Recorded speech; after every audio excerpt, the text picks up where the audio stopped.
Chapter 38.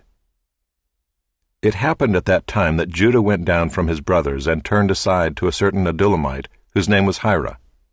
There Judah saw the daughter of a certain Canaanite whose name was Shua. He took her and went into her, and she conceived and bore a son, and he called his name She conceived again and bore a son, and she called his name Onan. Yet again she bore a son, and she called his name Shelah. Judah was in Chezib when she bore him. And Judah took a wife for his firstborn, and her name was Tamar. But Judah's firstborn, was wicked in the sight of the Lord, and the Lord put him to death. Then Judah said to Onan, "Go in to your brother's wife and perform the duty of a brother-in-law to her, and raise up offspring for your brother." But Onan knew that the offspring would not be his, so whenever he went in to his brother's wife, he would waste the semen on the ground, so as not to give offspring to his brother. And what he did was wicked in the sight of the Lord, and he put him to death also.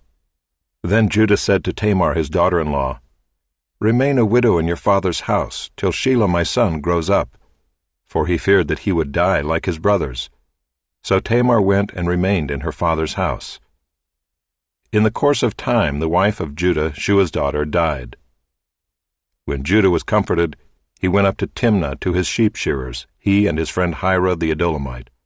And when Tamar was told, "Your father-in-law is going up to Timnah to shear his sheep," she took off her widow's garments, and covered herself with a veil, wrapping herself up, and sat at the entrance to Enaim, which is on the road to Timnah. For she saw that Shelah was grown up, and she had not been given to him in marriage. When Judah saw her, he thought she was a prostitute, for she had covered her face. He turned to her at the roadside and said, "Come, let me come in to you," for he did not know that she was his daughter-in-law. She said, "What will you give me, that you may come in to me?" He answered, "I will send you a young goat from the flock." And she said, "If you give me a pledge until you send it." He said, "What pledge shall I give you?" She replied, "Your signet and your cord and your staff that is in your hand." So he gave them to her and went into her, and she conceived by him. Then she arose and went away, and taking off her veil she put on the garments of her widowhood.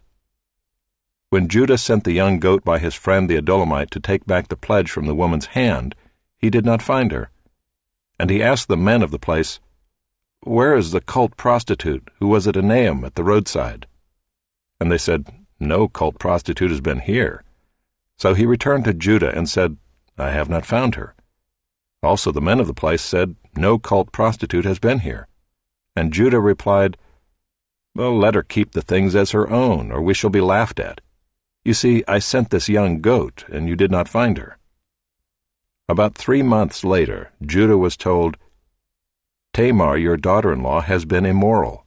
Moreover, she is pregnant by immorality." And Judah said, "Bring her out, and let her be burned." As she was being brought out, she sent word to her father-in-law, "By the man to whom these belong, I am pregnant." And she said, "Please identify whose these are, the signet, and the cord, and the staff." Then Judah identified them and said, "She is more righteous than I, since I did not give her to my son Shelah." And he did not know her again. When the time of her labor came, there were twins in her womb. And when she was in labor, one put out a hand, and the midwife took and tied a scarlet thread on his hand, saying, "This one came out first." But as he drew back his hand, behold, his brother came out. And she said, "What a breach you have made for yourself." Therefore his name was called Perez. Afterward his brother came out with the scarlet thread on his hand, and his name was called Zerah.